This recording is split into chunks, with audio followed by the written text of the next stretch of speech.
सर्वोदयस्थितिलयोन्नियतिप्रदाय ज्ञानप्रदाय विबुधासुरसौख्यदुःखसत्कारणाय वितताय नमो नमस्ते। नारायणं सुरगुरुं जगदेकनाथं भक्तप्रियं सकललोकनमस्कृतं च त्रैगुण्यवर्जितमजं विभुमाद्यमीशं वन्दे भवघ्नममरासुरसिद्ध्यवन्द्यम्। आपादमौलिपर्यन्तं गुरूणाम् आकृतिं स्मरेत् येन विघ्नाः प्रणश्यन्ति सिद्ध्यन्ति च मनोरथाः। अस्मद्गुरुसमारम्भां टीकाकृत्पादमध्यमां श्रीमदाचार्यपर्यन्तां वन्दे गुरुपरम्पराम्। सत्याविघ्नकराब्जोत्तान् पञ्चाशद्वर्षपूजकान् सत्यप्रमोदतीर्थार्यान् नौमिन्याय सुधारतान्। श्री सत्यात्मतीर्थगुरुभ्यो नमः। हरिः ओम्।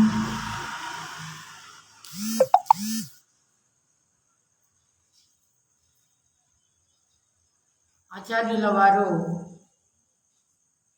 శ్రీమదాచార్యుల వారు మహాభారత తాత్పర్య నిర్ణయం లోపల ఈ విధంగా చెప్తున్నారు. ఎప్పుడైతే ఆ కురు పాండవులకు విద్యను చెప్పిన తర్వాత ద్రోణాచార్యుల వారు ఆ కురు పాండవులు ఇద్దరు కూడా అడుగుతున్నారు కదా గురువుల వారి దగ్గరికి వెళ్ళి, స్వామి మేము మీకు గురుదక్షిణగా కానుకని ఏమి చెల్లించాలి అని అనగానే ఆయన అంటున్నారు కదా, పాంచాల రాజు అయినటువంటి ఆ యొక్క ద్రుపదుణ్ణి వాడిని పట్టుకొని రండి అని ఈ విధంగా చెప్పగానే కర్ణ సహితులైనటువంటి వాళ్ళు ఆ యొక్క కౌరవులు పాండవులు ఈ విధంగా ద్రోణాచార్యుల వారి యొక్క ఆజ్ఞ మేరకు పాంచాల నగరానికి వాళ్ళు వెళ్తున్నారు. ఈ విధంగా పాండవులు కౌరవులు దాంట్లో ఎవరు సమర్థులు ఎవరు అసమర్థులు అనేటువంటి ఉద్దేశం చేత భీమసేనుల వారు అంటున్నారు కదా, మేము గురుదక్షిణను ఏ విధంగానైనా ఇవ్వాలి మీకు ఓ బ్రాహ్మణోత్తములారా. ఈ విధంగా ఈ యొక్క కుమారులందరూ కూడా దురహంకారంతోనే ఉన్నారు. ఈ విధంగా వాళ్ళే ముందు వెళ్ళి ఆ యొక్క ద్రుపదుడిని వశం చేసుకొని, ఒకవేళ వాళ్ళగిన ద్రుపదుడు వశం కాకపోతే అప్పుడు మేము వెళ్ళి తప్పకుండా ఆ ద్రుపదుడిని తీసుకొని వస్తాం అని ఆ యొక్క భీమసేన దేవుడు అంటున్నాడు. ఈ కార్యం లోపల వాళ్ళు యశస్సును పొందరు కాబట్టి వాళ్ళను మొదలు పంపించండి అని ఈ విధంగా ఎప్పుడైతే భీమసేన దేవుడు అనగానే అప్పుడు ఆ పాండవులు అందరూ కూడా ద్రోణాచార్యుల వారి దగ్గరనే ఉన్నారు. ఈ కౌరవులు కర్ణుడితో కలిసి ఆయుధాలను ఎత్తుకొని ఆ యొక్క పాంచాల నగరానికి ద్రుపదుడు ఉండేటటువంటి రాజ్యానికి అక్కడికి వెళ్ళారయ్యా. ఆ కుమారులందరూ కూడా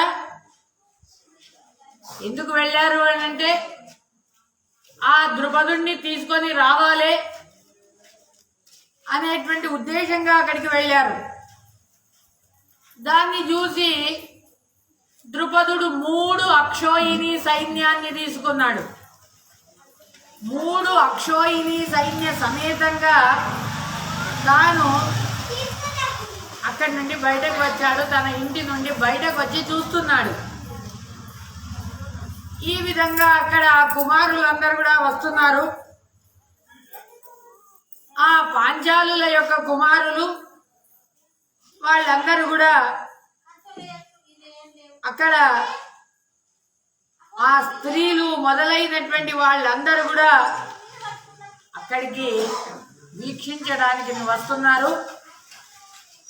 వాళ్ళందరూ కూడా అక్కడ ఉండేటటువంటి ఆ మేడల పైన నిలబడి ఆ యొక్క స్త్రీలందరూ కూడా ఆ కుమారులను చూసి వాళ్ళ చేతిలో ఉండేటటువంటి ఆ యొక్క రాళ్లతోని, తర్వాత వాళ్ళ చేతిలో నిత్యం కూడా వాడేటటువంటి ఆ యొక్క రోకళ్లతోని వాళ్ళను పీడిస్తున్నారు ఆ యొక్క కౌరవులను. ఆ ద్రుపదుడి యొక్క సైన్యం అంతా కూడా ఆ ద్రుపదుడి యొక్క పట్టణంలో ఉండేటటువంటి వాళ్ళందరూ కూడా ఈ విధంగా ద్రుపదుడికి ఒక బలం ఉంది. సూర్యుడి వల్ల బలాన్ని పొందాడు ద్రుపదుడు. ఈ విధంగా సూర్యుడు ఒక వరాన్ని ఇచ్చాడట. ఏమి ఆ వరం అనంటే, నీ నగరం లోపల ఒక యోజనం వరకు ఎవరు కూడా నిన్ను ఓడించేటటువంటి శక్తి సామర్థ్యం ఎవరికి కూడా ఉండదు అని ఈ విధంగా ఎప్పుడైతే చెప్పగానే వాళ్ళు నిన్ను గెలవలేరు అని ఈ విధంగా ఆ యొక్క ద్రుపదుడికి వరం ఇచ్చారు. ఆ వరం పొంది ద్రుపదుడు చాలా సుఖంగా ఉన్నాడు. ఈ యొక్క కౌరవ కుమారులు అందరూ కూడా వాళ్ళు పరాజితులయ్యారు. ఈ విధంగా అక్కడ ఉండేటటువంటి స్త్రీలు, తర్వాత ఆ పాంచాలులు అందరూ కూడా వాళ్ళందరూ చూసి ఎక్కడైతే భీమసేన దేవుడు ఉన్నాడో, ఎక్కడైతే అర్జునుడు ఉన్నాడో అక్కడికి వాళ్ళు పరిగెత్తుకుంటూ వస్తున్నారయ్యా. ఆ కుమారులైనటువంటి వాళ్ళు బహు పరాజితమైనటువంటి వాళ్ళు, యోధులలో శ్రేష్ఠుడైనటువంటి వాడు. ఈ విధంగా భీమసేన దేవుడు ముందర నిలబడ్డాడు బిల్లు బాణాలను పట్టుకొని. ఆ సమయం లోపల వాళ్ళు తిరిగి వచ్చారు. వాళ్లతోని అశక్తత, ఇంకా మా వల్ల పని కాలేదు అని అన్నారు. అప్పుడు భీమసేన దేవుడే తాను వెళ్ళాడు. భీమసేన దేవుడు బిల్లు బాణాలను పట్టుకొని రథం ముందర నిలబడ్డాడు. ఆ రథం లోపలనేమో అర్జునుడు కూర్చున్నాడు. ఆ రథం చక్రము పక్కకు దానికి రక్షకుల్లాగా నకుల సహదేవులు ఇద్దరు కూడా వాళ్ళు ఉన్నారయ్యా. యుధిష్ఠిరుడు మాత్రము వెళ్ళలేదు. యుధిష్ఠిరుడు ఆ ద్రోణాచార్యుల వారి దగ్గరనే ఉన్నారు. వాళ్ళు నిరీక్షించుకుంటూ ఉన్నారు. ఈ విధంగా ఆ ముందర బిల్లు బాణాలను పెట్టుకున్నాడు. భీమసేన దేవుణ్ణి చూసి పాంచాలులందరూ కూడా భయభీతులయ్యారు. వాళ్ళందరూ కూడా తమ పట్టణం లోపల వెళ్ళిపోయారు. అమ్మో, ఈయన ఆ యొక్క శక్తిని, ఈయన యొక్క రూపాన్ని చూసి అందరు భయపడుతున్నారు. ఆ సమయం లోపల ద్రుపదుడి యొక్క కుమారులు సైన్య సమేతంగా ఆ భీమసేన దేవుణ్ణి ఎదురించడానికని వస్తున్నారు. అక్కడ యుధామాన్యు, ఉత్తమోజాస వాళ్ళిద్దరు కూడా చక్ర రక్షకులయ్యారు ఆ ద్రుపదుడికి. ఈ విధంగా ఆ ద్రుపదుడి యొక్క ఇద్దరు కుమారులు ధాతృ, అర్యమ అనేటటువంటి ఆదిత్యుల యొక్క ఆవేశయుక్తమైనటువంటి వాళ్ళు, విశ్వావసు, పరావసు అనేటువంటి గంధర్వుల మహావీర్యశాలులైనటువంటి వాళ్ళు అక్కడ ఆ రథం దగ్గర ఉన్నారయ్యా. ఈ విధంగా ఆ రథానికి రక్షకుడిగా ఆ ద్రుపదుడి యొక్క తమ్ముడైనటువంటి వాడు సత్యజిత్ అనేటువంటి వాడు అక్కడ ఉన్నాడు. ఈ విధంగా ఆ సత్యజిత్ మిత్ర అనేటువంటి ఆదిత్యుడి యొక్క అంశతోని వాడు యుక్తుడైనటువంటి వాడు అని చెప్పి చెప్తున్నారు. చిత్రసేన అనేటువంటి గంధర్వుడు, వీరుడు, మహారథుడు వాడు ముందర నిలబడి ఉన్నాడు. ఈ విధంగా ఆ శ్రేష్టమైనటువంటి రథము లోపల బాణాలన్నీ కూడా తాను ఎక్కువ పెడుతూ ఆ శిఖండి ముందర వస్తున్నాడు.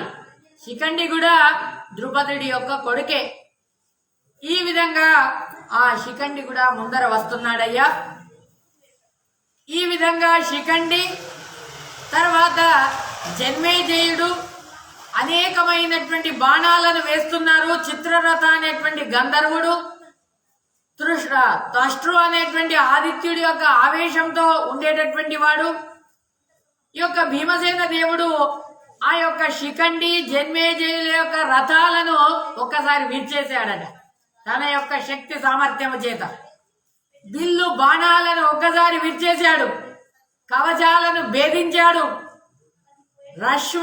ఆ యొక్క అశ్వ గజ రథ ఇవన్నిట్లను కూడా ఆ సైన్యాన్ని మొత్తం అంతా కూడా చెల్లా చెదరం చేసేశాడు.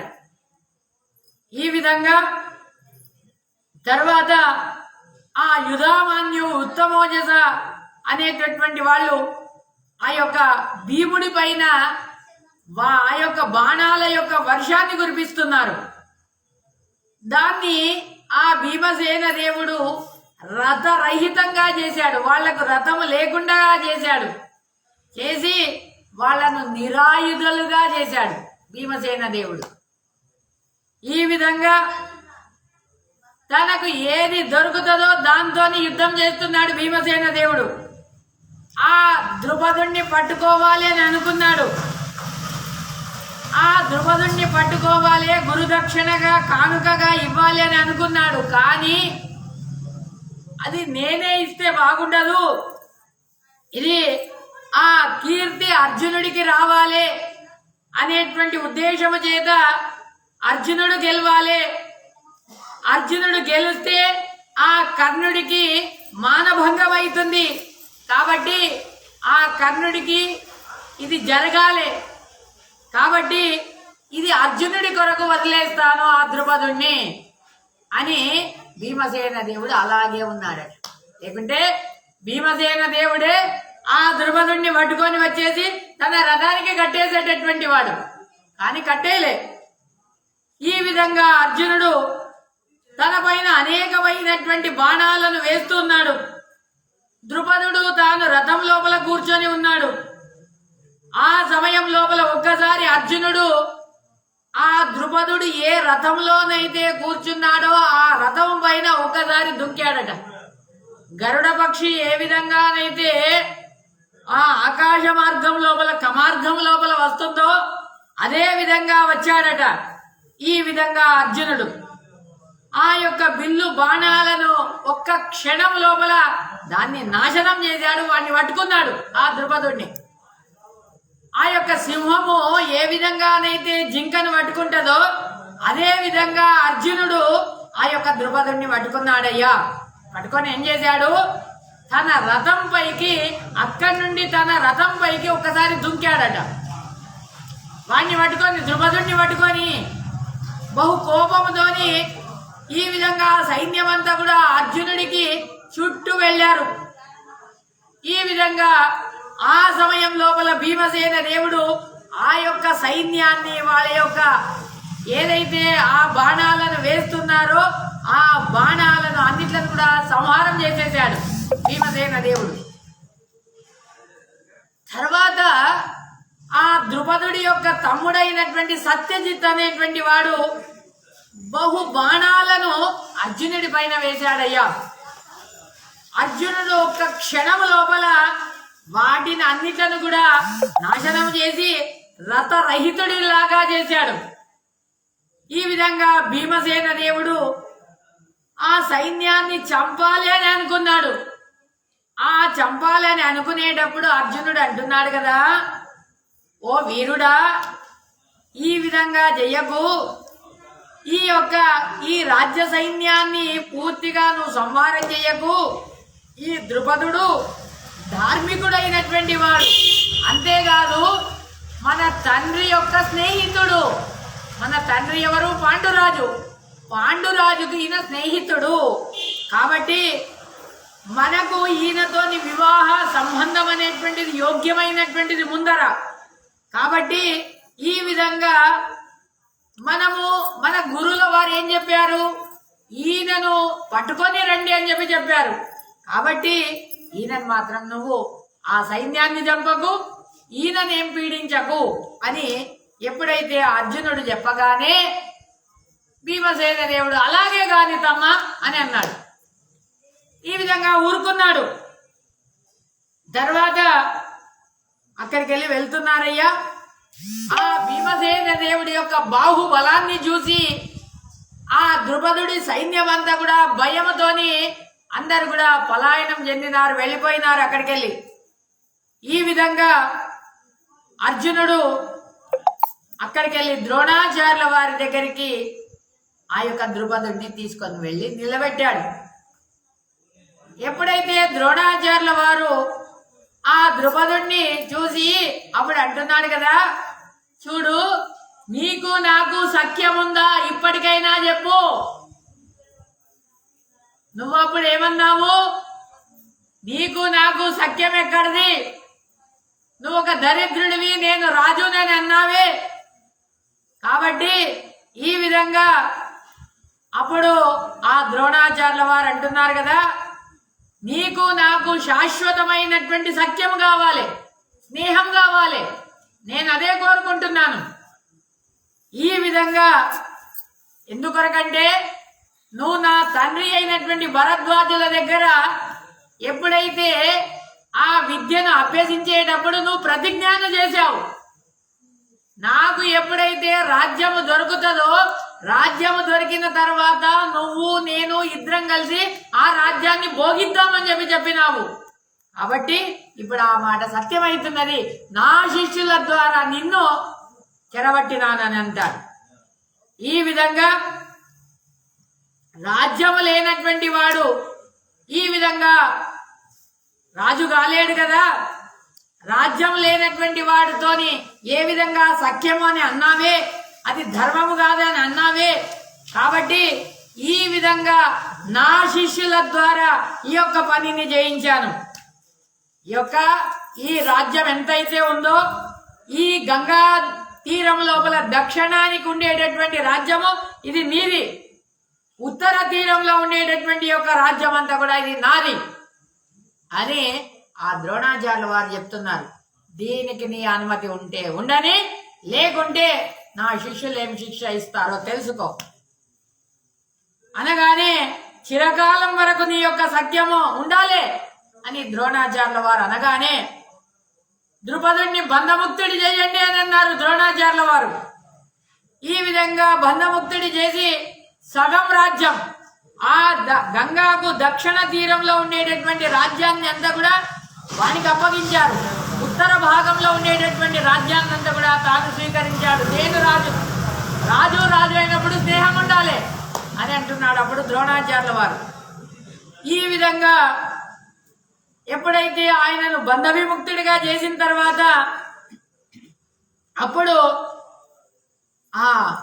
ఈ బ్రాహ్మణుల ద్వారా నేను బంధ విముక్తుడనైతేనే కదా అని మనస్సు లోపల ఒక కొరత ఉంది. ఈ విధంగా అశ్వత్థామాచార్యుల వారితో తర్వాత ద్రోణాచార్యుల వారు ఆ రాజ్యాన్ని వారు ఏలినటువంటి వాళ్ళు అవుతారు. క్షాత్ర ధర్మముతోని ఈ విధంగా హరి ఇచ్చ భగవంతుడి యొక్క ఇచ్ఛానుసారంగా నడుస్తున్నది అని ఈ విధంగా ఇక్కడ ఆచార్యుల వారు నిర్ణయం లోపల చెప్తే, వైశంపాయనుల వారు మహాభారతం లోపల జన్మేజయుడికి ఈ విధంగా తెలియజేస్తున్నారు. ఏమనేనంటే, పాండవులు కౌరవులు ఎప్పుడైతే అస్త్ర విద్యను నేర్చుకున్న తర్వాత, వాళ్ళు పరిణితిని పొందిన తర్వాత, అప్పుడు ద్రోణాచార్యుల వారు అంటున్నారు కదా, గురుదక్షిణను ఇవ్వాలి, యోగ్యమైనటువంటి కాలం ఆసన్నమైంది అనగానే అప్పుడు అస్త్ర విద్య లోపల పారంగతులైనటువంటి ఆ ద్రోణాచార్యుల వారి యొక్క మన్ననను తెలుసుకొని గంగాద్వారం లోపల ఉండేటటువంటి వాళ్ళందరూ కూడా శిష్యులు ఎప్పుడైతే బలాత్కారం చేయగానే అప్పుడు అంటున్నారు కదా, మాకు శ్రేష్టమైనటువంటి గురుదక్షిణ ఏది అనంటే ఆ యొక్క ద్రోణాచార్య ఆ ద్రుపదుడిని తీసుకొని రండి అని చెప్పగానే ఆ ప్రకారంగా వాళ్ళు ఆ యొక్క ద్రుపదుడి దగ్గరికి వెళ్తారు నాయన. ఈ విధంగా అక్కడ వైశంపాయనుల వారు అంటున్నారు కదా, అలాగే గాని అని చెప్పి ఆ ప్రహరణశీలులైనటువంటి వాళ్ళందరూ కూడా గురుదక్షిణ దేవడానికి కొరకని వాళ్ళు రథాలలో ఎక్కి బయలుదేరారు. తర్వాత కౌరవ శ్రేష్ఠులు రథ గజ హయ పదాతీలతోని ఈ విధంగా వాళ్ళందరూ కూడా బయలుదేరారు నాయన. అక్కడ దుర్యోధనుడు, కర్ణుడు, మహాబలుడైనటువంటి యూత్సువు, దుశ్శాసన, వికర్ణ, జలసంధ, సులోచన వీళ్ళందరూ కూడా బయలుదేరారట ఆ యొక్క ద్రుపదుడిని పట్టుకోవడానికి కొరకని అని ఈ విధంగా మహాభారతం లోపల చెప్తున్నారు. ఆ క్షత్రియ శ్రేష్ఠులైనటువంటి వాళ్ళందరూ కూడా అంటున్నారు కదా, నేను ముందర వెళ్తాను అనేటువంటి భావనతోని వాళ్ళు వెళ్తున్నారయ్యా. అనంతరం శ్రేష్టమైనటువంటి రథాలను ఎక్కారు. ఈ విధంగా అక్కడ ఆ రథాలకు అశ్వాలను కట్టి అక్కడికి వెళ్ళి వాళ్ళు బయలుదేరారు. పాంచాల నగరానికి వాళ్ళు ప్రవేశించారు. రాజమార్గం లోపల వెళ్ళగానే ఆ సమయం లోపల ద్రుపదుడు చూశాడు. ఆ సైన్యాన్ని చూసి పెద్దదైనటువంటి సైన్యం వస్తుంది అనుకొని తన ఆ మూడు అక్షోయిని సైన్యాలతోని తాను బయటకు వచ్చేస్తాడు. వచ్చేసి సింహ గర్జన చేస్తున్నాడట ఆ యొక్క ద్రుపదుడు. ఆ ద్రుపదుడు ఈ విధంగా ఆ దుర్జయుడైనటువంటి యజ్ఞసేనుడు వాడు ఆ కౌరవులను సమీపించి ఉగ్రమైనటువంటి బాణాలను వేస్తున్నాడట. ఈ విధంగా ఉగ్రమైనటువంటి బాణాలను వేయగానే దాని ధాటికి తట్టుకోలేరు వీళ్ళందరూ కూడా. వాళ్ళందరూ అంటున్నారు కదా, భీమసేన దేవుడు అంటున్నాడు కదా, అర్జునుడు మొదలు వెళ్ళవద్దు, అర్జునుడు తర్వాత వెళ్తాడు అని ఈ విధంగా చెప్పగానే ఆ కుమారులందరూ కూడా ఎప్పుడైతే వెళ్ళగానే ఈ విధంగా ద్రుపదుడు ఆ సైన్యాన్ని చూసి శరజాలాన్ని, బాణాల యొక్క జాలాన్ని ఆ యొక్క ఒక ఆ వలనే వేశాడట, బాణాల యొక్క వలనే వాళ్ళ పైన. ఈ విధంగా ఆ యుద్ధం లోపల శీఘ్రతను చూసి తర్వాత అనేకమైనటువంటి ఆ కౌరవులందరూ కూడా వాళ్ళని చూసి భయం చెందినారట. ద్రుపదుడు ఘోరమైనటువంటి బాణాలను అన్ని దిక్కు లోపల తాను సంచారం చేస్తూ వేస్తున్నాడయ్యా. పాంచాల రాజైనటువంటి వాడు ఈ విధంగా వాళ్ళ ఇంట్లోనే శంఖభేరీలు, మృదంగాలు, వాద్యాలు సహస్ర సంఖ్యాకమైనటువంటివై అవి వాద్యాలన్నీ కూడా ధ్వనిస్తున్నాయి. పాంచాలులందరూ కూడా సింహనాదం చేస్తున్నారయ్యా. ఈ విధంగా అక్కడ ఆ పాంచాలులు ఆ ధనస్సును వంపి జంకారం చేస్తే ఆ జంకారం యొక్క శబ్దము అన్ని చోట్ల వినిపిస్తున్నదట. ఈ విధంగా హస్తతాళ ప్రమాణమైనటువంటిది. తర్వాత హస్తస్ఫోటన శబ్దాలు కూడా అక్కడ వినిపిస్తున్నాయి. అప్పుడు ఆ యొక్క దుశ్శాసనుడు, వికర్ణుడు, సుబాహు, దీర్ఘలోచన, దుర్యోధనుడు వీళ్ళందరూ కూడా క్రుద్ధులయ్యారు. ఈ విధంగా కోపంతోని ఆ పాంచాల రాజు పైన అనేకమైనటువంటి బాణాలను విసిరారు. ఈ విధంగా జన్మేజయ, వినవయ్య ఆ యుద్ధం లోపల దుర్జయుడైనటువంటి వాడు. ఈ విధంగా ద్రుపదుడు మహాధనుర్ధారి అయినటువంటి ఆ యొక్క కౌరవులను అనేకంగా పీడింపజేశాడు. ఒక్క క్షణం లోపలే ఆ సైన్యాన్ని అంతా కూడా చెల్లా చెదరం చేశాడట ద్రుపదుడు.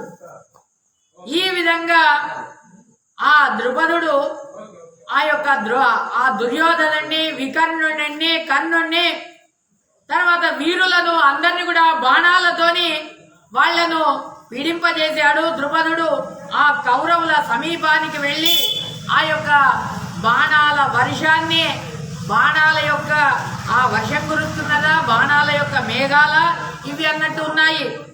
దుశ్శాసనుడి పైన 10 బాణాలను విసిరాడట. వికర్ణుడి పైన 20 బాణాలతోని వాణ్ణి పీడించాడు. శకుని పైన 20 బాణాలను ప్రయోగించాడు. కర్ణుడి పైన, దుర్యోధనుడి పైన వాడి అంగాంగ సంధి లోపల మర్మ భేద ఆ యొక్క మర్మాల లోపల 10 బాణాలను దించాడట ఆ యొక్క ద్రుపదుడు. ఈ విధంగా ఆ యొక్క ద్రుపదుడు అనేకంగా ఆ సుబాహుకు తర్వాత 5 బాణాలతోని వాణ్ణి పీడించాడు.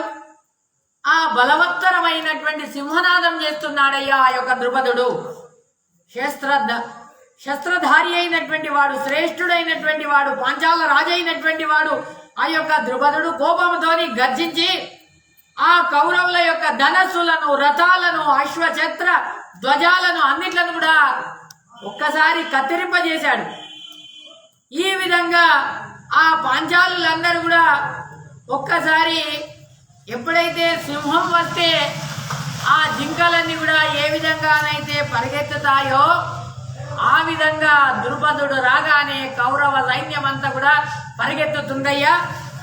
అనంతరం నగర వాసులందరూ కూడా వాళ్ళు ఏం చేశారు, నగరంలో ఉండేటటువంటి వాళ్ళు వాళ్ళ ఇంట్లో ఉండేటటువంటి రోకళ్ళు తీసుకొని వచ్చారట. రోకళ్ళతో కొడుతున్నారు ఈ యొక్క కౌరవుల పైన. తర్వాత పెద్ద పెద్ద ఆ యొక్క ఏ దొప్పలైతే ఉంటాయో పెద్ద పెద్ద దొప్పలు, ఆ దొప్పలతో కొడుతున్నారు. ఈ విధంగా మన్ను దొరికితే మన్ను ముద్దలతోని కొడుతున్నారు. ఈ యొక్క వాళ్ళు ఎక్కడ పైన ఉన్నారు, మేడల పైన ఉన్నారు. ఆ మేడల పైన ఉండి దాన్ని విసురుతున్నారయ్యా వీళ్ల పైన. ఈ విధంగా ప్రహారం చేస్తున్నారు. ద్రుపదుడి యొక్క రాజధాని ఏది అంటే కాంపిల్య అనేటువంటి నగరం. ఈ విధంగా ఆ యొక్క కాంపిల్య అనేటువంటి నగరం లోపల బాలకులు, వృద్ధులు అందరూ కూడా కౌరవులను పీడించి వాళ్ళు ఎదురు వెళ్తున్నారట. ఈ విధంగా అక్కడ ఆ ఘోరమైనటువంటి యుద్ధం నడుస్తున్నది. ప్రహరాలు చేస్తున్నారు. అందరూ కూడా పాండవుల దగ్గరికి వాళ్ళు వస్తున్నారట. ఓ పాండవులారా, మీరు మమ్మల్ని రక్షించండి, రక్షించండి అని. దుర్యోధనుడు, దుశ్శాసనుడు, వికర్ణుడు వాళ్ళందరూ కూడా గాయాల పాలయ్యారు. ఒక దిక్కు కర్ణుడు గాయాల పాలయ్యాడు.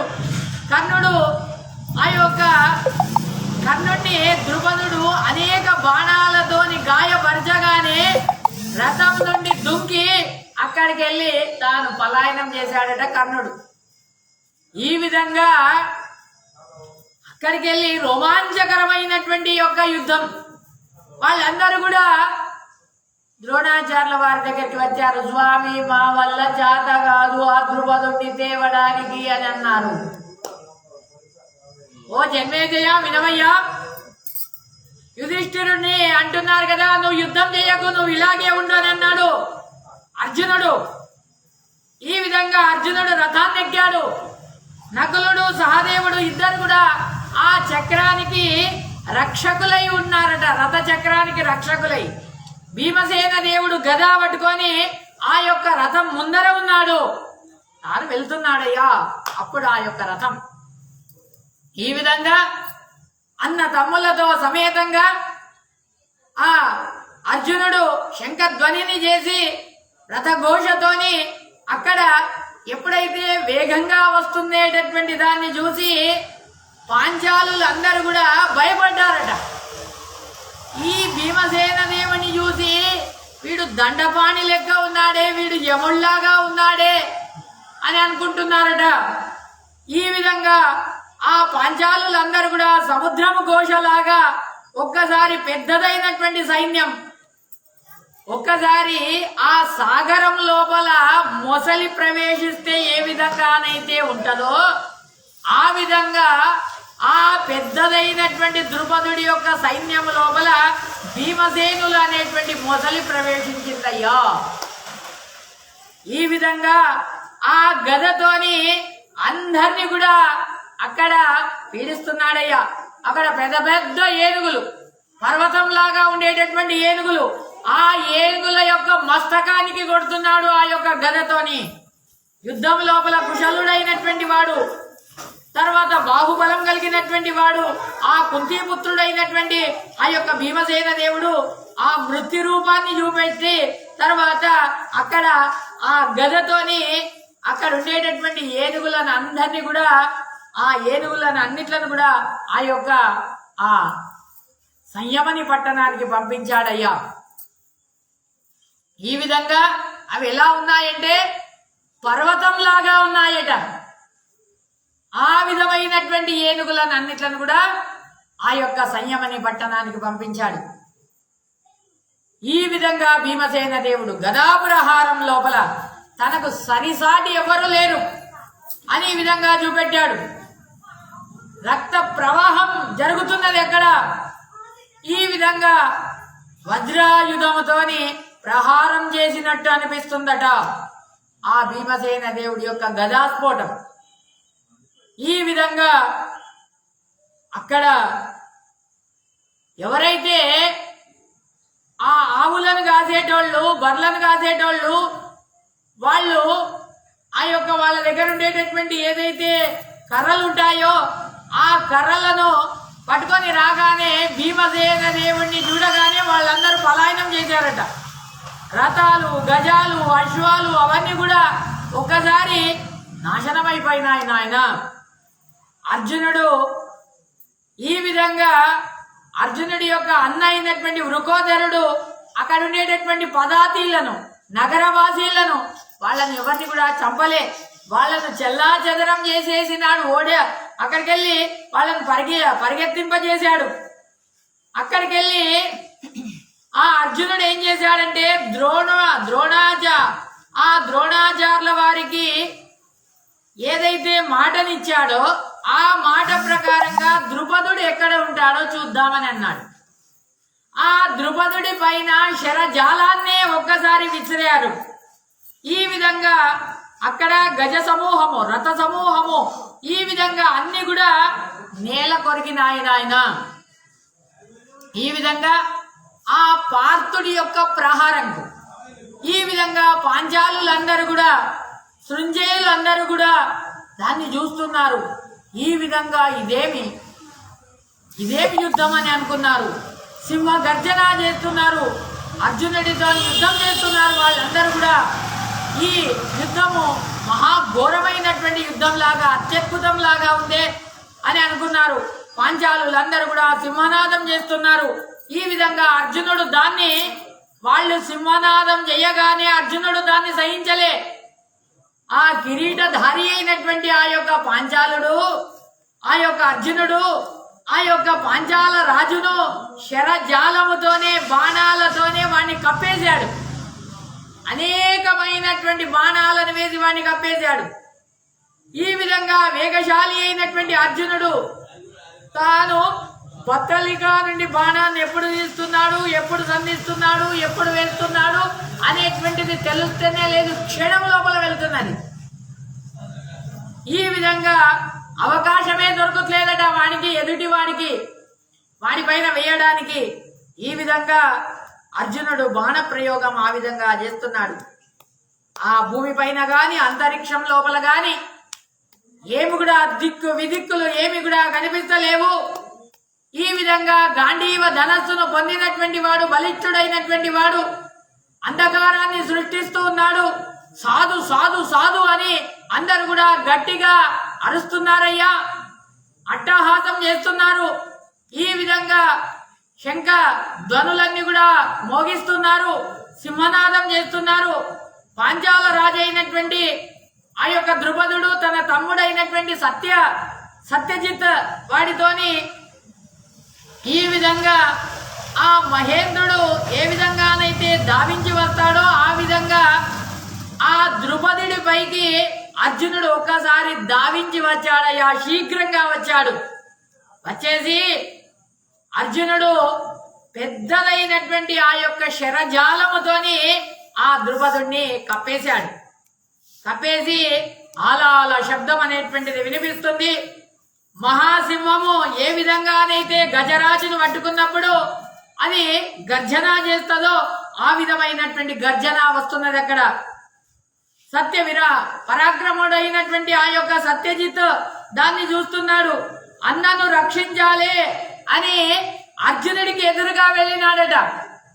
అర్జునుడికి ఎదురుగా వెళ్ళగానే అప్పుడు దాన్ని చూసి తర్వాత అర్జునుడు ఆ యొక్క సత్యజిత్ యొక్క మర్మస్థానమందు 10 బాణాలను వేసినాడయ్యా అర్జునుడు. ఈ దృశ్యమంతా కూడా చాలా అత్యద్భుతమైనటువంటిది. అప్పుడు ఆ యొక్క పాంచాల రాజులందరూ కూడా అర్జునుడి పైన 100 బాణాలను వేశారు. అర్జునుడు వాళ్ళ పైన వాళ్ళ బాణాలను అన్నిట్లను కూడా ఒక్కటే క్షణం లోపల ఆ యొక్క ధనుస్సులను బాణాలను అన్నిట్లను కూడా విరిచేసాడు ఆయన.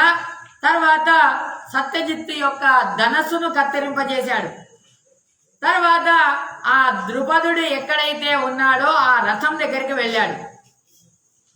తర్వాత ఆ సత్యజిత్తు ఇంకొక ధనస్సును తీసుకోవాలి అనే లోపలనే అప్పుడు అర్జునుడు వాడి యొక్క అశ్వాలను వాడి యొక్క ఆ రథ సారథిని ఆ రథ సహితంగా దాన్ని పీడించాడు నాయన అర్జునుడు.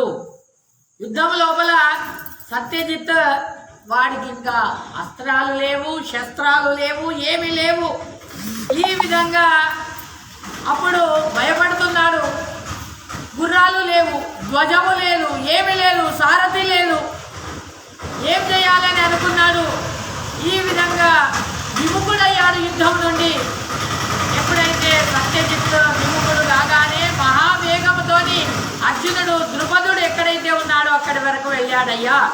జయశీలుడైనటువంటి ఆ యొక్క అర్జునుడు ఆ యొక్క ద్రుపదుడిని పట్టుకొని పెద్ద యుద్ధం చేశాడు. ఆ అర్జునుడికి ద్రుపదుడికి విచిత్రమైనటువంటి యుద్ధం నడిచింది. ఆ యుద్ధం లోపల ఆ ద్రుపదుడి యొక్క ధ్వజాన్ని ధనస్సును అన్నిట్లను కూడా నేలకు కిందికి వాడేపించాడు.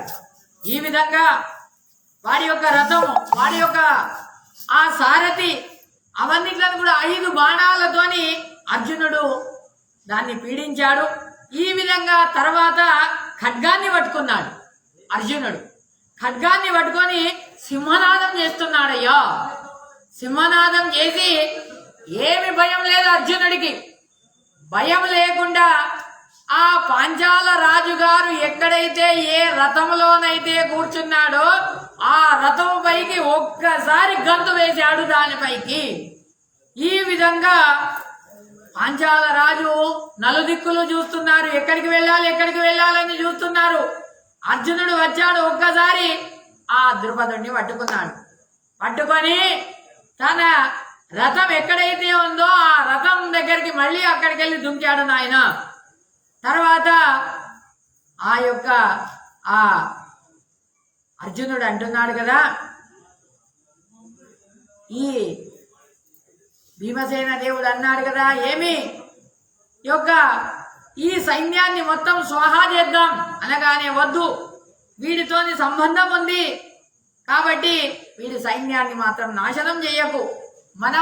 మన గురుల వారు ఏం చెప్పారు, గురుదక్షిణనివ్వు అని అన్నారు. వీడిని తీసుకొని రమ్మని అన్నారు. కాబట్టి వీడిని తీసుకొని పోయి గురుల వారికి అప్పచెప్పుదాం, అంతే మనం చేసేది అనగానే సరే అని భీమసేన దేవుళ్ళు అలాగే ఊరుకుంటారు. తర్వాత ఆ యొక్క యజ్ఞసేనుణ్ణి వాడి యొక్క మంత్రులను అందరినీ కూడా రథానికి బంధిస్తాడు అర్జునుడు. బంధించి తర్వాత దర్పముతోనే ఉంటాడు ఆ యొక్క ద్రుపదుడు. అక్కడికి వెళ్ళి ఆ యొక్క ద్రోణాచార్యుల దగ్గరికి తీసుకొని వెళ్తాడు నాయన. ద్రోణాచార్యుల వారికి చాలా సంతోషం అవుతుంది. ఆహా, భలే శిష్యుడు అంటే ఇలాంటి వాడురా, గురుదక్షిణను నువ్వే ఇచ్చావు నాకు అని అప్పుడు చాలా సంతోషమైతుంది. అప్పుడు ఆ యొక్క ద్రోణాచార్యుల వారు అన్నారట, ఈ విధంగా నా యొక్క బలము, నీ యొక్క రాష్ట్రము, నీ నగరం అంతా కూడా భగ్నమైపోయింది, శత్రువుల యొక్క వశమైపోయింది. ఇప్పుడైనా పూర్వ స్నేహం ఉందా లేదా, ఒప్పుకుంటావా లేదా అనగానే వైశంపాయనుల వారు అంటున్నారు కదా, వాడిని హాస్యం చేయడానికి కాదు, ద్రోణాచార్యుల వారు పునః మాట్లాడుతున్నారు, నీకు ప్రాణ భయం లేదు, భయపడకు, నిన్ను మేము చంపము, మేము క్షమాశీలులమైనటువంటి వాళ్ళం, మేము బ్రాహ్మణం, మేము నిన్ను చంపం. కాబట్టి ఓ క్షత్రియ శ్రేష్ఠుడా, నువ్వు బాల్యం లోపల నాతోని ఆటలు ఆడుకునేటప్పుడు ఈ విధంగా అన్నావే, తర్వాత నా యొక్క సఖ్యము ఎల్లప్పుడూ కూడా ఉండాలని అన్నావే, కాబట్టి రాజైతే సఖ్యం ఉంటుందని అన్నావే నువ్వు దర్పముతోని, కాబట్టి ఇప్పుడు నేను గెలిచాను. ఈ గంగా తీరంలో ఉండేటటువంటి సగం రాజ్యం నీది, అర్ధరాజ్యం నీది, అర్ధరాజ్యం నాది అని ఈ విధంగా ఎప్పుడైతే యజ్ఞసేన ఈ విధంగా నీ యొక్క రాజ్యాన్ని నేను సంపాదించాను, ప్రయత్నం చేసి నేను నిన్ను సంపాదించాను, ఈ విధంగా ఈ గంగా దక్షిణ భాగంలో ఉండేటటువంటి వాడివి నువ్వు, గంగా ఉత్తర భాగంలో ఉండేటటువంటి వాడిని నేను, ఇప్పుడైనా నా యొక్క స్నేహాన్ని పరిగ్రహించు నాయనా అనగానే ద్రుపదుడు అంటున్నాడు కదా, ఓ బ్రాహ్మణులారా, మీరు విక్రమశాలులైనటువంటి వాళ్ళు, ఈ విధంగా ఆశ్చర్యం ఏముంది దాని లోపల, ఈ విధంగా శాశ్వతమైనటువంటి ప్రీతినే నేను కోరుకుంటున్నాను అని పైకి చెప్తున్నాడు, కానీ లోపల అలా లేదు. ఆ యొక్క ద్రుపదుడికి చాలా సంకటం ఏర్పడ్డది. వీడు నన్ను ఇక్కడికి తీసుకొని వచ్చినాడు కాబట్టి ఏదైనా ప్రతీకారం చేసుకుంటానని అనుకుంటున్నాడు. ఈ విధంగా మనసు లోపల ఆ మాట, పైకి చూడడానికి నీకు నాకు స్నేహమే అని అన్నాడు. తర్వాత ఆ యొక్క వైశంపాయనుల వారు అంటున్నారు కదా, ద్రుపదుడు ఈ విధంగా చెప్పగానే ద్రోణాచార్యుల వారు సంతోషం, సరే అర్ధరాజ్యాన్ని నువ్వు తీసుకో అని చెప్పారు. ఆ గంగా నదికి దక్షిణ భాగంలో ఉండేటటువంటిది అసంధి అనేటువంటి ఆ యొక్క నగరం, ఆ నగరం వరకు నీది, ఈ కాంపిల్య అనేటువంటి రాజధానిని నువ్వు చేసుకో అని ఆ గంగా నది దక్షిణ భాగంలో ఉండేటటువంటిది, అది చర్మన్వతి అనేటువంటి నది ఉంది, అక్కడ అహిచ్ఛత్ర అనేటువంటి ఆ నగరం ఉంది, ఆ నగరం అది నాకు, అది నేను దాన్ని రాజధాని చేసుకుంటా అని ఈ విధంగా చెప్పి మనమిద్దరం ఈ అర్జునుడి సహాయంతో నేను గెలిచాను అని అంటున్నాడు. తర్వాత ఆచార్యుల వారు ఇక్కడ నిర్ణయం చెప్తున్నారు. ద్రుపదుడు తనకు ద్రోణాచార్యులతోని ఈ విధంగా పరాభవమైందే అని అనుకున్నారు. రాత్రింబగళ్ళు విచారం చేశారు. భీమార్జునులను చూసి వాళ్ళేమని అన్నారు, అర్జునుడు అయ్యో ఈయనతోని మనం సంబంధం పెట్టుకోవాలి, వివాహ సంబంధం పెట్టుకోవాలి అని అర్జునుడు ఏ మాటలైతే ఆడినాడో ఆ మాటలను సత్యం చెయ్యాలి. ఆ మాటలను సత్యం చెయ్యాలని అంటే ఏం చెయ్యాలి? అర్జునుడు ఆ మృదు స్వభావుడైనటువంటి వాడు కాబట్టి ఆ మృదు స్వభావుడైనటువంటి అర్జునుడికి నేను ఒక పిల్లను కనాలి, ఆ పిల్లను కని ఆ పిల్లను అర్జునుడికి ఇవ్వాలి అని ద్రుపదుడు నిశ్చయం చేసుకుంటాడు.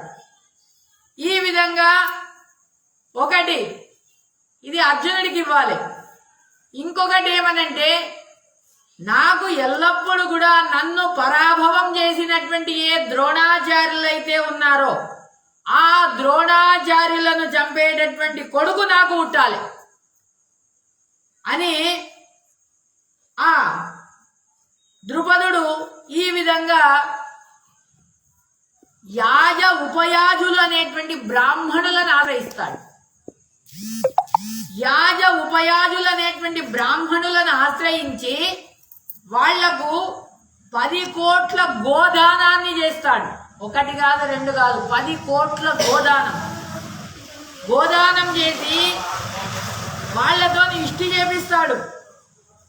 ఈ విధంగా ఆ రాణికి ఆ ద్రుపదుడు పుత్రలాభం కావాలనేటువంటి ఉద్దేశం చేత రాణికి సంతానం లేదు, ఆ రాణికి సంతానం కలగాలి అనేటువంటి ఉద్దేశం చేత ఈ యాజకుడు ఉపయాజకులు అనేటువంటి ఇద్దరు బ్రాహ్మణులను పిలుస్తాడు ఆ యొక్క ద్రుపదుడు. పిలిచిన తర్వాత వాళ్ళ చేత ఈ యొక్క యజ్ఞం నడిపిస్తున్నాడు. యజ్ఞం నడిపించినప్పుడు తన భార్యను పిలిచాడు. తన భార్య ఏం చేసింది?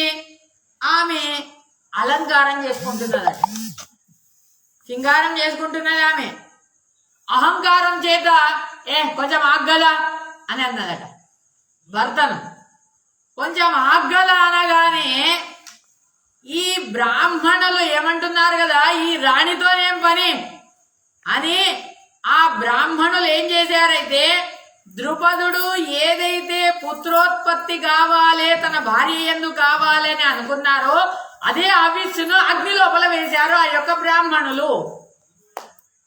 ఈ విధంగా ఆ అగ్నిమంద దాని నుండే పుట్టినటువంటి వాడు వైష్ణవ మంత్రాలను చెప్పి అవిస్సు లోపలనే ఎప్పుడైతే వెయ్యగానే యజ్ఞ కుండము నుండే వచ్చినటువంటి వాడు ఈ విధంగా కిరీట కుండనాలను ధారణ చేసినటువంటి వాడు ఖడ్గాన్ని పట్టుకొని వచ్చినాడు. అగ్నిదేవుడిలాగా ఉన్నాడు, సూర్యుడిలాగా కాంతి గలవాడైనటువంటి వాడు సింహములాగా గర్జిస్తూ ఉన్నాడు. ఆ వాడు ఆ యొక్క ఆ ద్రుపదుడి దగ్గరికి వచ్చాడయ్యా. ఈ విధంగా ఆ ద్రుపదుడు ఆ యొక్క కాంతివంతుడైనటువంటి వాడిని చూసి వీడి పేరు ఏమని నామకరణం చేయాలి, వీడి పేరు దృష్టద్రుమ్న అని అక్కడ ఉండేటటువంటి మునులందరూ కూడా చెప్పారు. ఆ ప్రకారంగా వాడి పేరు దృష్టద్రుమ్న అని నామకరణం చేశారు. ఈ విధంగా ఎప్పుడైతే దృష్టద్రుమ్నుడు పుట్టాడో, దృష్టద్రుమ్నుడు పుట్టిన తర్వాత ఆయన ఏమని కోరుకున్నాడు, ఒక కూతురును ఆ యొక్క అర్జునుడికి ఇవ్వాలని అనుకున్నాడు. కానీ ఆ దృష్టద్రుమ్నుడి యొక్క అనంతరం సాక్షాత్ భారతీదేవే, ఆ ద్రౌపదీదేవే తాను యజ్ఞవేదిక మధ్య నుండి ఆమె ప్రాదుర్భూతమైందయ్యా, ఆ యొక్క ద్రౌపది అమ్మవారు. ఈ విధంగా ఆమె అందరినీ కూడా రక్షింపజేస్తున్నది, ఈ విధంగా అందరినీ కూడా భరింపజేస్తున్నది. కాబట్టి ఆమెను భరత అని అంటారు, ప్రసిద్ధముగా ఆమెను ప్రాణాన్ని పిలుస్తారు. ఈ విధంగా ఆమె పేరు భారతి అని వాయుదేవుడి యొక్క భార్య కాబట్టి ఆమె పేరు భారతి అనే. ఆమెనే వేదాభిమాని అయినటువంటిది సరస్వతి, సుఖరూపి అయినటువంటి వాయుదేవుణ్ణి ఆశ్రయించింది కాబట్టి ఆమెకు స్త్రీ అని ఈ విధంగా ఆమెను పిలిచారయ్యా ఆ యొక్క భారతీదేవిని. ఆ ద్రౌపదీదేవి లోపల 5 ఉన్నారట. ద్రౌపది, శచి, శ్యామల, ఉష. ఈ విధంగా ఆవేశంతో ఉండేటటువంటి వాళ్ళు. భారతీదేవి ఎల్లప్పుడూ కూడా ఉంటది దాని లోపల. తర్వాత శచి, శ్యామల, ఉష అనేటువంటి వాళ్ళు యొక్క ఇంద్ర, ధర్మ, అశ్విని దేవతల వాళ్ళు అక్కడ ఆశ్రయించినారు కాబట్టి ఆమెను స్త్రీ అని పిలుస్తున్నారు. ఈ విధంగా స్త్రీల అందరికంటే కూడా ఆమె ఉత్కృష్టమైంది కాబట్టి ఆమె పేరు ద్రౌపది. కాబట్టి ఆమె కృష్ణ అని పిలుస్తారు ఆమెను. ఎందుకొరకంటే వర్ణముతోని ఆమె నల్లగా ఉంది కాబట్టి ఆమె కృష్ణ అని, ఉత్కృష్టముగా ఉంది కాబట్టి ఆనందముతో ఉండేటటువంటిది కాబట్టి ఆమెను కృష్ణ అని పిలుస్తున్నారు. ఈ విధంగా ఆ యొక్క ద్రౌపది దేవి ఎప్పుడైతే పుట్టగానే సర్వజ్ఞురాలైనటువంటిది, సర్వాభరణ భూషితురాలైనటువంటిది, యవ్వనముతో కూడినటువంటిది, లోక సుందరురాలైనటువంటిది ఆమె. ఆ ద్రౌపదీ దేవి పార్వతీదేవి యొక్క అంశతోని యుక్తమైనటువంటిదయ్యా అని చెప్తున్నారు. ఈ విధంగా బహు సకల లక్షణాలతో కూడినటువంటిది.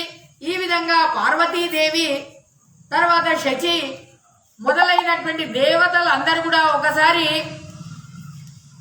బ్రహ్మదేవుణ్ణి చూసినారట. తమ పతులతోని బహు విలాసాన్ని వాళ్ళు ప్రదర్శిస్తున్నారు. అప్పుడు బ్రహ్మదేవుడు అన్నాడు కదా, మీరు మనుష్య జన్మను పొందండి అని అన్నాడు బ్రహ్మదేవుడు. ఈ విధంగా మనుష్య జన్మ లోపల మీకు పర పురుషుల యొక్క సంగమం గాని అని అన్నారు. ఈ విధంగా శపించగానే ఆ శక్తులైనటువంటి దేవాంగనులందరూ కూడా వాళ్ళు విచారం చేశారు. విచారం చేసి భారతీదేవి దగ్గరికి వచ్చారు. భారతీదేవి ఆమె ఈ విధంగా 1000 సంవత్సరాలు తపస్సు చేసినటువంటిది.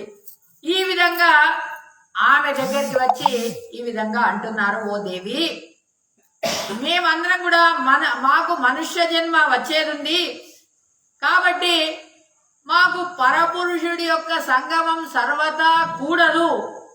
మేమందరం కూడా నీ లోపలనే లీనమైతాము.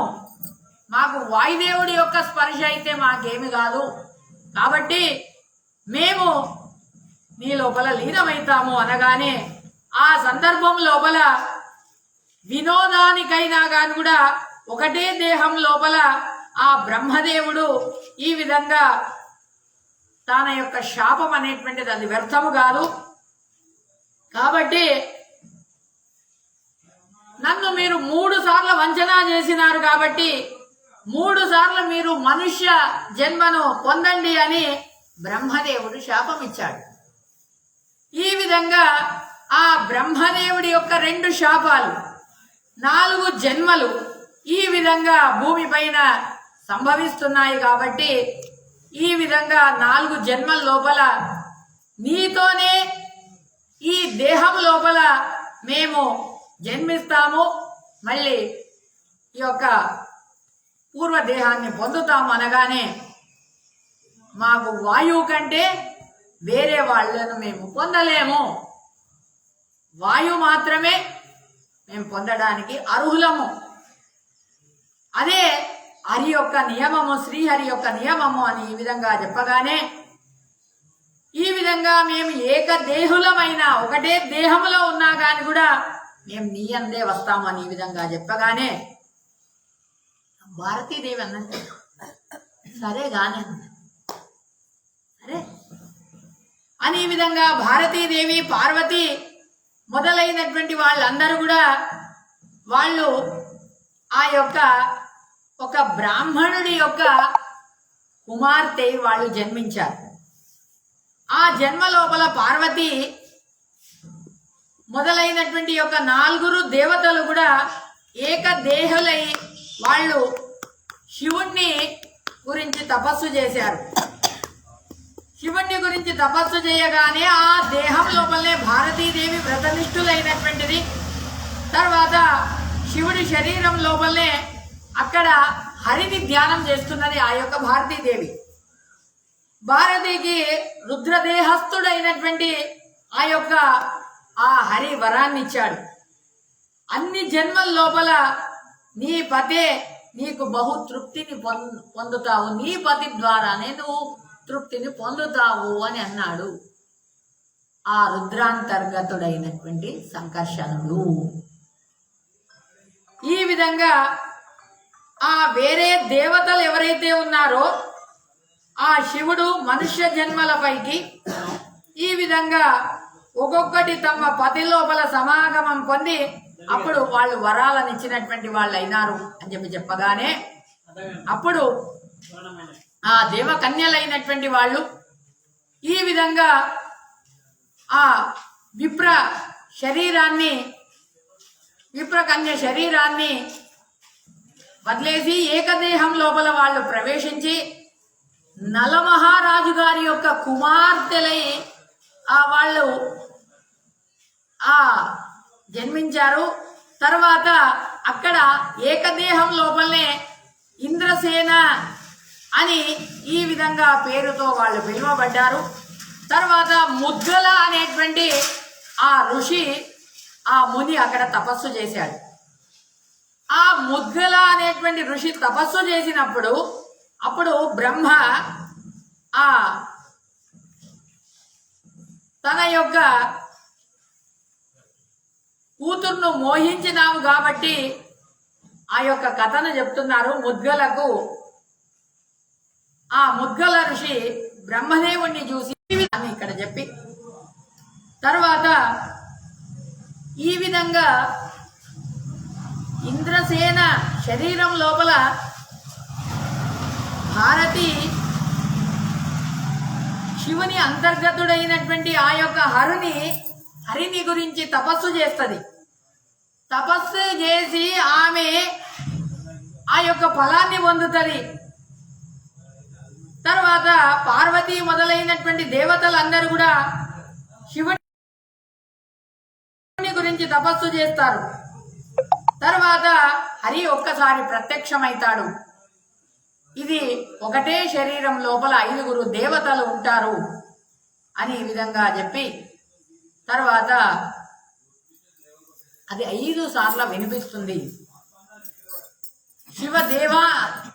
శివుడి యొక్క అంతర్గతుడైనటువంటి ఆ యొక్క సంకర్షణుడు, ఆ యొక్క భగవంతుడు ఈ విధంగా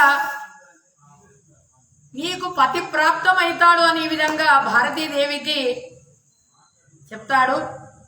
ఈ విధంగా పతి ఎవరనంటే ఆ వాయుదేవుడే పతి భారతీదేవికి. ఈ విధంగా ఆ శివుడు విష్ణు ఎప్పుడైతే వరాన్ని ఇవ్వగానే దేవతలందరూ కూడా అవతారం కొరకు పుట్టినటువంటి వాళ్ళు అనే విధంగా తెలుసుకొని 5 దేవులందరూ కూడా వాళ్ళు మరిచి ఒకటే దేహం లోపల పాలు నీళ్లు కలిసినట్టుగా ఈ విధంగా అవుతారు. అప్పుడు ఆ సమయం లోపల ఆ విష్ణువు వాళ్లకు ఈ విధంగా మళ్ళీ శాపం ఇచ్చేస్తారు.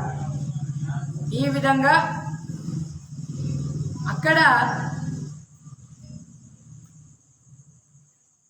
నీకు ఆ శివుడికి అంటాడు కదా, నీకు ఈ భూలోకం లోపల నీ పతితోని, నీ భార్యతోని, నీ పత్నితోని ఎల్లప్పుడూ కూడా నీకు సమాగమమే ఉండకపోని అని. అందుకొరగానే ఆయన్నే అశ్వత్థామాచారులై పుడతారు. ఆయన్నే తర్వాత నువ్వు దీర్ఘకాలం వరకు నువ్వు అలాగే ఉంటావు. తర్వాత మళ్ళీ నీ మూల రూపంకి వచ్చిన తర్వాత అప్పుడు పార్వతీదేవితోని నువ్వు ఐక్యమవుతావు అని విధంగా చెప్పి తర్వాత ఆ యొక్క దాన్నంతా కూడా ఇక్కడ ఆచార్యుల వారు రహస్యమైనటువంటి ఈ విషయాలను చెప్పిన తర్వాత ద్రుపదుడు అనుయాజులను వాళ్ళని పిలిచి ఆ దృష్టద్రుమ్నుడి యొక్క ఉత్పత్తి దాని గురించి అంతా కూడా ఈ యొక్క మహాభారతం లోపల చెప్పారు. దాని గురించి రేపు తెలుసుకోవడానికి ప్రయత్నం చేద్దాం. అనేన భావే పుణ్యం అవాప్నోతు గురుర్మమ శ్రీకృష్ణ అర్పణమస్తు.